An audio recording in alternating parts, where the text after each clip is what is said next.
उत्तराखंड की 2 विधानसभा सीटों में होने वाले उपचुनाव के लिए भाजपा ने भारी बहुमत से किया जीत का दावा। भाजपा प्रदेश अध्यक्ष महेंद्र भट्ट ने बताया कि 26 जून को नाम वापसी के बाद स्टार प्रचारकों के कार्यक्रम होंगे शुरू।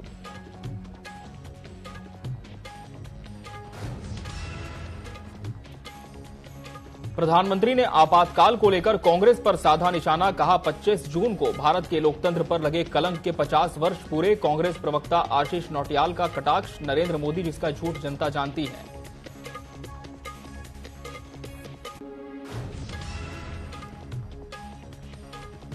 प्रधानमंत्री नरेंद्र मोदी के नेतृत्व में एनडीए की बनी सरकार। मंत्रियों को उनके विभाग बंटे। वित्त मंत्रालय की जिम्मेदारी निर्मला सीतारमण को मिली। उत्तराखंड बीजेपी प्रदेश अध्यक्ष महेंद्र भट्ट ने कहा उत्तराखंड प्रधानमंत्री नरेंद्र मोदी का ड्रीम।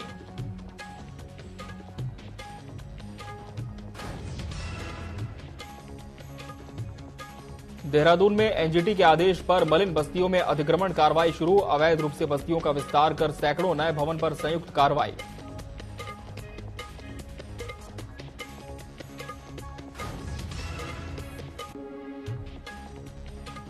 दिनेशपुर में हाई टेंशन लाइन की चपेट में आकर हाथी की मौत पर बिजली विभाग की लापरवाही आई सामने। हाथी के शव को कब्जे में लेकर पोस्टमार्टम के लिए भेजा।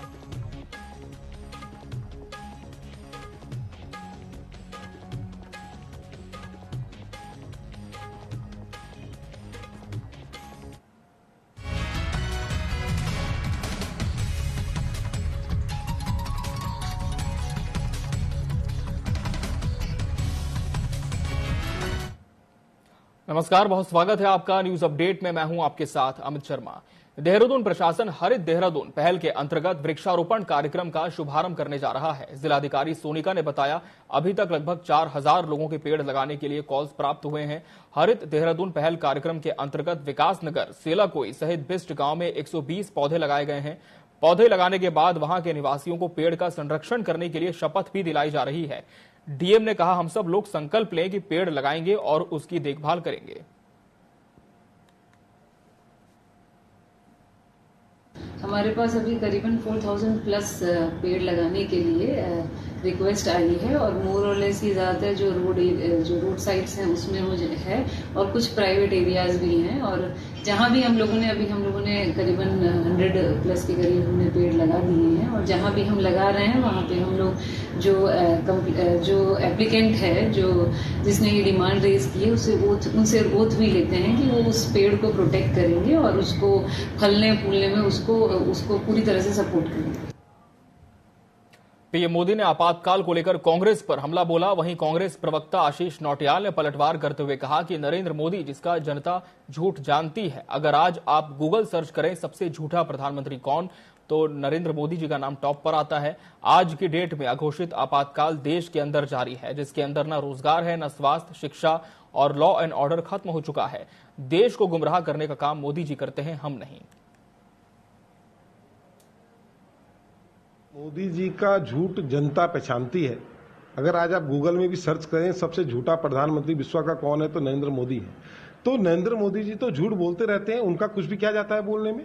एक आज की डेट में अघोषित आपातकाल देश के अंदर चल रहा है, जिसके अंदर ना रोजगार है, ना स्वास्थ्य है, ना शिक्षा है और लॉ एंड ऑर्डर खत्म हो चुका है। कोई किसी की गोली मार दे कोई भरोसा नहीं है।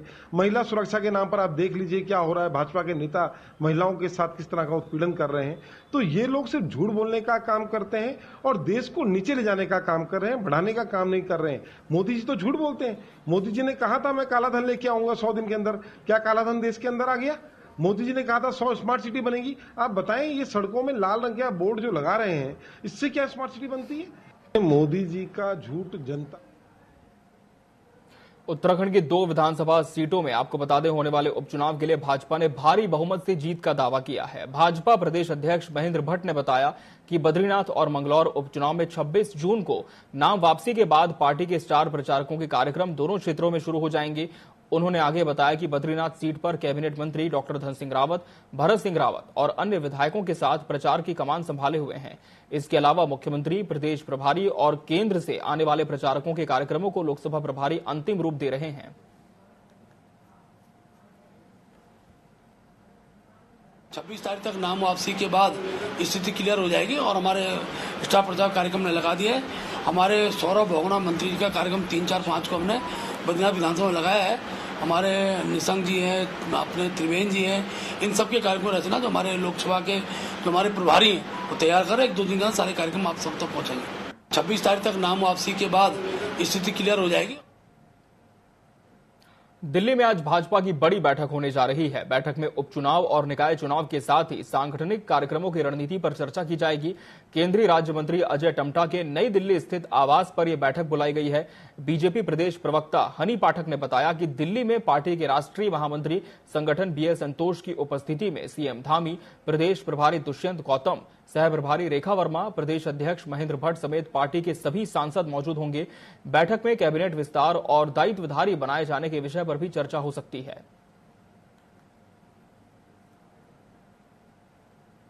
दिल्ली में हमारे प्रदेश अध्यक्ष, मुख्यमंत्री सब बैठेंगे। वहां पर एक बड़ी बैठक होने वाली है। उसमें आने वाले आगामी पंचायत चुनाव को लेकर, नगर निकाय चुनाव को लेकर और जो दायित्व की सूची अभी क्योंकि चुनाव के कारण रोकी हुई थी, चुनाव में सभी व्यस्त थे, तो उसको लेकर भी अभी वो सूची भी आने वाली है और कैबिनेट का जल्दी विस्तार भी और होने वाला है। तो इन सब चीजों को लेकर काफी इसमें चिंतन मनन होगा। उसके बाद जो भी रिजल्ट निकल कर आएगा वो जनता के हित में निश्चित है। दिल्ली में हमारे प्रदेश उत्तराखंड की राजधानी देहरादून में एनजीटी के आदेश के बाद मलिन बस्तियों में अतिक्रमण पर एक बार फिर से कार्रवाई शुरू हो गई है। राजपुर के काठ बंगला क्षेत्र में सोमवार सुबह प्रशासन ने अतिक्रमण तोड़ने की कार्रवाई शुरू की, जिसका स्थानीय लोगों ने जमकर विरोध किया। उनका कहना है कि सरकार ने 2016 के बाद का आधार लिया है वो ठीक नहीं है। बहुत से ऐसे लोग हैं जो अपने घरों में बिजली पानी का कनेक्शन नहीं लगा पाए। उनके घरों के लिए अन्य प्रमाण पत्र के आधार पर छूट दी जानी चाहिए।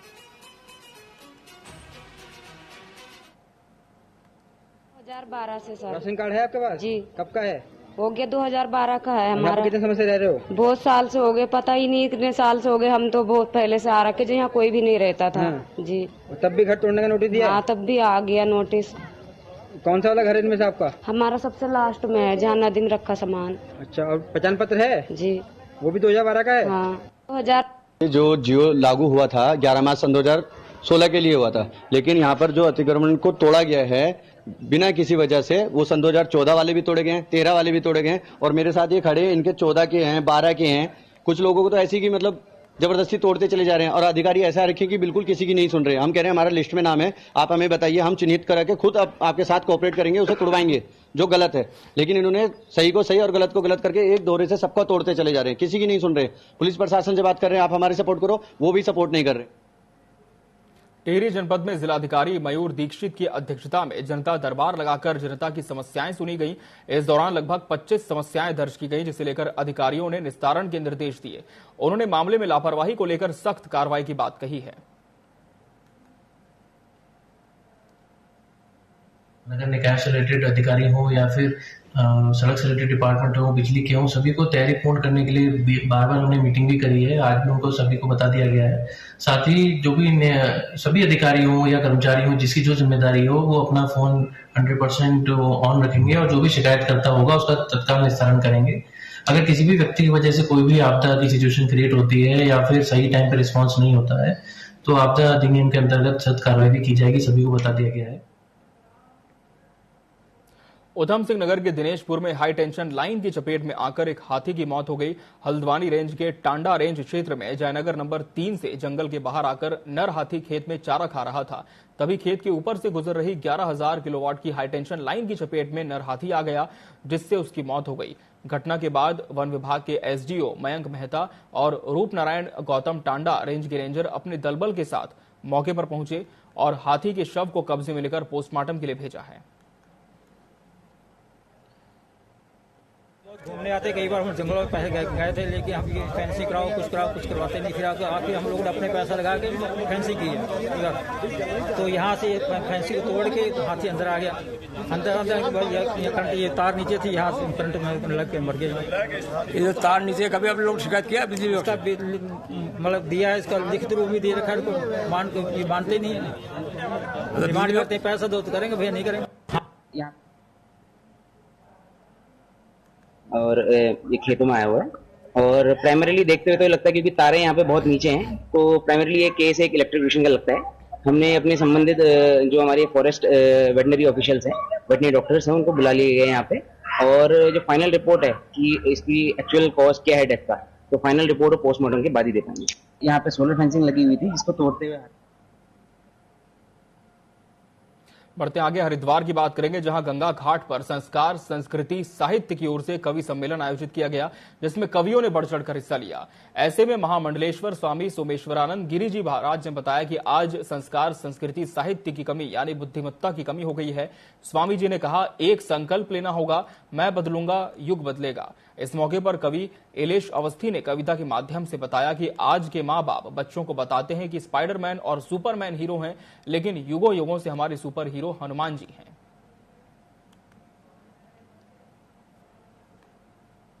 ये विवेकानंद क्लब की तरफ से कवि सम्मेलन रखा गया है कि युवाओं को विवेकानंद जी के संदेश कवियों के माध्यम से कैसे दिए जाएं।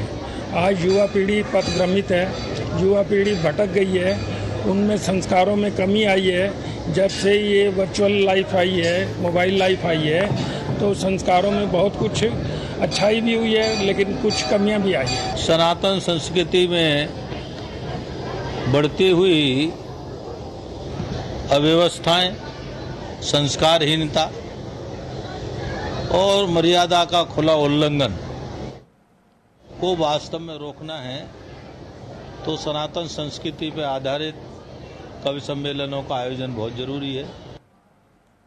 काशीपुर की बात करेंगे, जहां नेशनल हाईवे 74 पर सड़क हादसे का मामला सामने आ रहा है, जहां दो डंपर वाहनों की आपस में भिड़ंत होने से वाहनों में आग लग गई।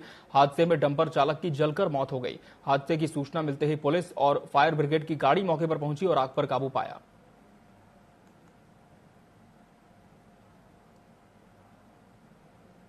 मोदी 3.0 का पहला बजट सत्र जुलाई महीने में शुरू होने की उम्मीद जताई जा रही है। बजट सत्र को लेकर उत्तराखंड बीजेपी प्रदेश अध्यक्ष महेंद्र भट्ट का कहना है कि उत्तराखंड पीएम मोदी के ड्रीम प्रोजेक्ट का हिस्सा रहता है। उत्तराखंड को इस बार के बजट सत्र में धार्मिक, साहसिक पर्यटन और यहां के मोटे अनाजों को बढ़ावा देने के साथ ही रेलवे कनेक्टिविटी और एयर कनेक्टिविटी को बढ़ावा देने के लिए केंद्र सरकार से बजट स्वीकृति मिल सकती है।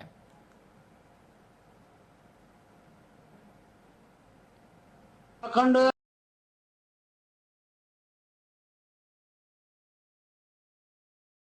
क्योंकि प्रधानमंत्री जी के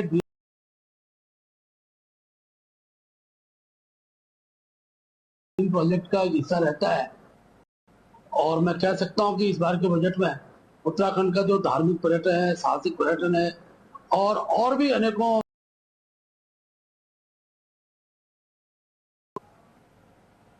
वित्त और शहरी विकास मंत्री प्रेमचंद्र अग्रवाल नैनीताल पहुंचे। इस दौरान उन्होंने डीएसए मैदान में खेली जा रही 99वीं all India trades cup hockey प्रतियोगिता के फाइनल मैच में शिरकत की और खिलाड़ियों से हाथ मिलाकर परिचय लिया।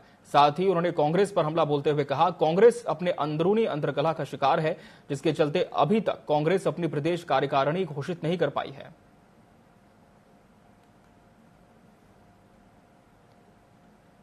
पार्टी का कार्यकर्ता का कोई नेटवर्क आज उनका नहीं है, अभी तक अपनी प्रदेश कार्यकारिणी घोषित नहीं कर पाए।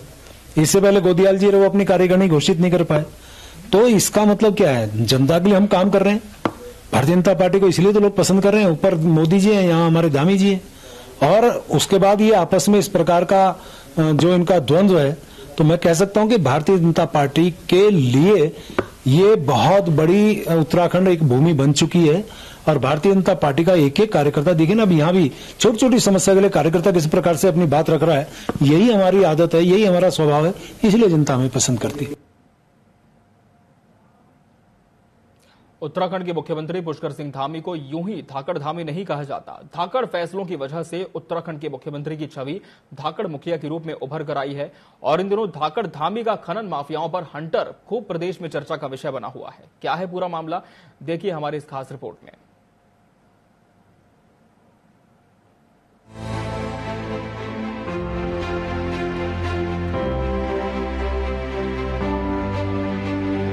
उत्तराखंड के जनपद उधम सिंह नगर और नैनीताल में खनन माफियाओं का बोलबाला है।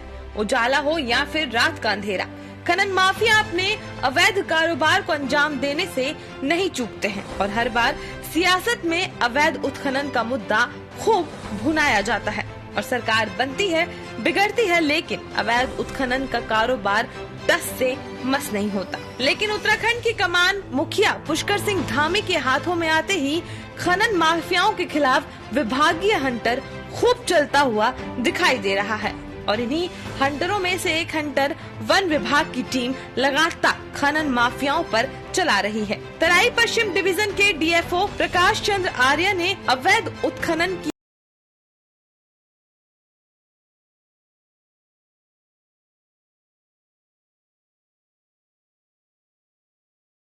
रोकथाम के लिए एक विशेष अभियान चलाया है, जिसमें पहले तो अवैध उत्खनन के परिवहनों पर ताबड़तोड़ कार्रवाई की गई और खनन माफियाओं के वाहनों पर जुर्माना लगाकर सरकारी खजाने में करोड़ों की बढ़ोतरी भी की गई। जिसके बाद अब वन विभाग ने इस स्टोन क्रैशर को अपना निशाना बनाना शुरू कर दिया है। स्टोन क्रैशरों द्वारा बिना रॉयल्टी और अपने स्टोन क्रैशरों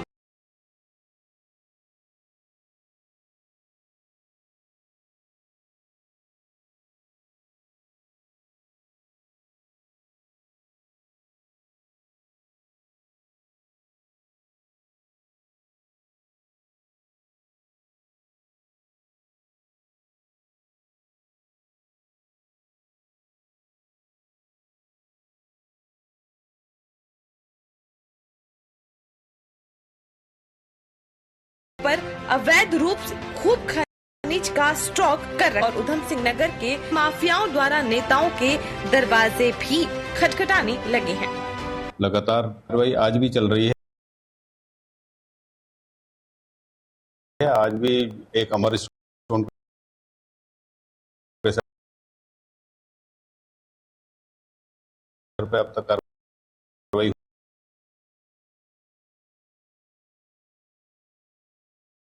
हो चुकी है। उसके अलावा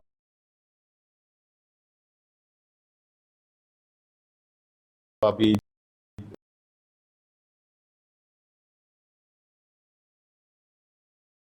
टीम वहीं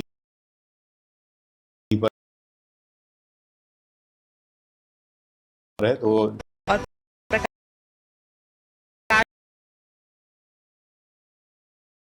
आर्य ने भविष्य में कोई भी पकड़ा जाता है तो उस पर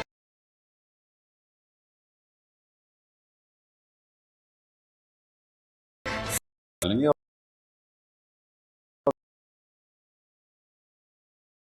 उसमें जिसके पास भी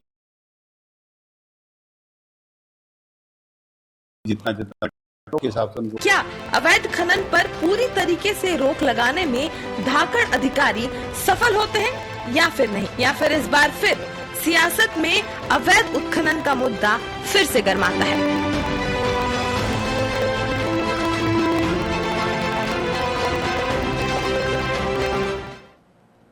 रुक करते हैं कुछ और अहम खबरों का।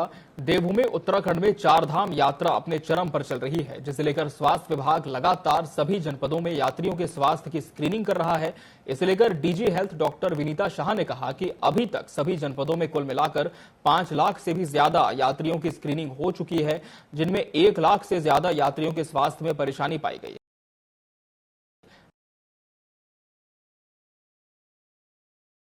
जिन्हें काउंसलिंग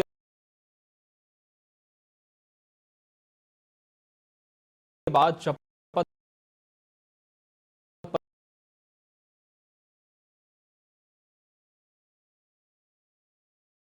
पत्र भरवाकर आगे जाने दिया गया। ऋषिकेश से लेकर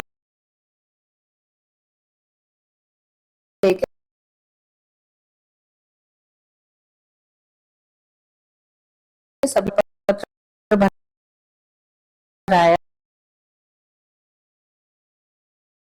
के बाद ही के वित्त एवं शहरी विकास मंत्री ने नैनीताल क्लब में जिले भर के आला अधिकारियों की बैठक ली। इस दौरान उन्होंने वन विभाग के अधिकारियों से जंगलों में लगी आग के बारे में फीडबैक लिया ताकि इस बार हुई गलतियों से सीख लेकर उन कमियों को दूर किया जा सके। साथ ही पुलिस प्रशासन से पर्यटन सीजन के दौरान जाम से निजात दिलाने के लिए उचित प्रयास करने को कहा। आगामी मानसून सीजन को देखते हुए नगर निगम और नगर पालिकाओं को नालों की सफाई के निर्देश दिए गए। बैठक में पुलिस प्रशासन, जिला प्रशासन, वन विभाग और नगर पालिका के आला अधिकारी मौजूद रहे।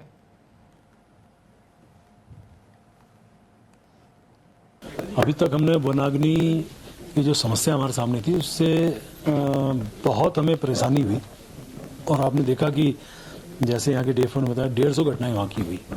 अल्मोड़ा में हमारे 5 लोग शहीद हो गए। कुल मिला के ये इस प्रकार की समस्याएं जो हम लोग उत्तराखंड के लोग या उत्तराखंड के यहाँ के लोग हमेशा ये समस्या हमारे सामने रहेंगी। हमारे सामने चुनौती है तो उस चुनौती के निराकरण के लिए भी हमें अभी से काम करना होगा। यदि मैंने वनाग्नि की समस्या की बातचीत की है तो मैंने कहा कि जो अभी हमारे यहाँ हुई है उसको आधार मान के भविष्य की रणनीति हमें बनानी पड़ेगी। अभी तक उत्तरकाशी के बड़कोट नगर पालिका में पेयजल संकट कम होने का नाम नहीं ले रहा। महिलाएं, बच्चे, बुजुर्ग, युवा पानी की बाल्टियां ढोड़ होकर कई शारीरिक दिक्कतों में आ गए हैं। इधर नगरीय पंपिंग पेयजल योजना की वित्तीय स्वीकृति की मांग को लेकर चल रहे क्रमिक धरने में महिलाओं और आंदोलनकारियों ने भजन कीर्तन करके सरकार को जगाने का आह्वान करते हुए मांगों के निस्तारण की उम्मीद जताई है। आंदोलनकारियों का कहना है कि 21 दिनों से क्रमिक धरना चल रहा है और अगर जल्द पेयजल पंपिंग योजना की वित्तीय स्वीकृति नहीं मिली तो 6 जुलाई शनिवार से अनिश्चितकालीन धरना शुरू कर दिया जाएगा।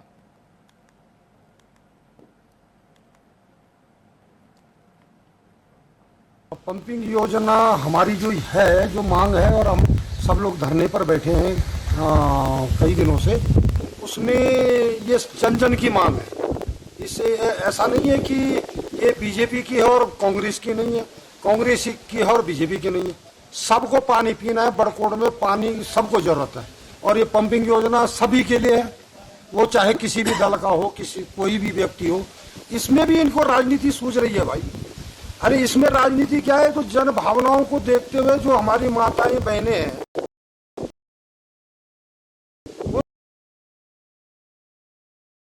उनको देखो ना,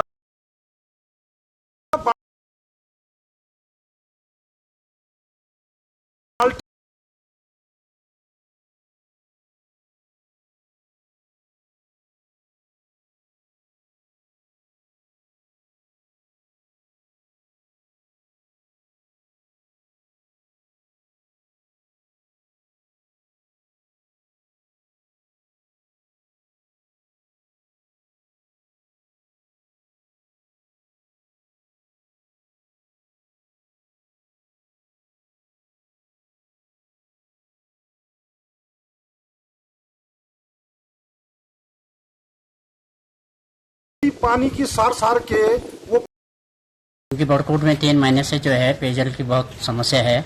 किसी तरह का कोई अधिकारियों से वार्ता की है। आज से नहीं, 50 साल पहले से यहाँ रहते हैं और पुराने लोग हैं और वो कह ही रहे थे कि हम आज आपके पास आने वाले थे, अच्छा हुआ आप ही आ गए। तो मैंने कहा नहीं, मैं यहीं आया हूँ और 24 घंटे में अगर बच्चियां यहाँ नहीं आती है तो कल कांग्रेस का एक शिष्टमंडल, क्योंकि हमें पता है तरीका क्या है, हाव हल्ला हंगामा करने से अगर हमारी बच्चियां लौट आए तो हंगामा सबसे पहले कांग्रेस करेगी, लेकिन हंगामा इसका जवाब नहीं है। इसका जवाब यह है कि पुलिस तुरंत से तुरंत अपनी कार्रवाई करे, अपना कार्य करे और हमारी जो बच्चियां हैं, वो केवल इनकी बेटियां नहीं, पूरी हल्द्वानी की बच्चियां हैं, सुरक्षित तौर पर इनके घर पर पहुंचा दी। प्री मानसून की बारिश ने अल्मोड़ा में सरकारी और विभागीय दावों की पोल खोलनी शुरू कर दी है। अभी से ही अल्मोड़ा नगर में पंडित गोविंद बल्लभ पंत पार्क के आगे नाली चौक हो गई, जिससे सड़क में पानी जाम हो गया। इससे वाहनों और स्थानीय लोगों को आवाजाही में दिक्कतों का सामना करना पड़ा। हालांकि लोक निर्माण विभाग मानसून को लेकर मुस्तैद होने का दावा कर रहा है, जबकि नगर और ग्रामीण क्षेत्रों में सड़क किनारे बनी कई नालियां मलबे से बंद पड़ी हैं। वहीं कई जगहों पर सड़कों में गड्ढे भी पड़े हुए हैं।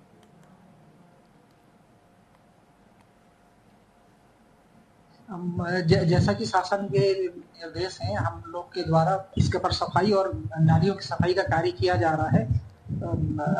इस अनुबंध गठित है और काम की प्रगति अवश्य थोड़ी धीमी है, लेकिन हम बरसात से पहले हम इसको पूरा कर लेंगे।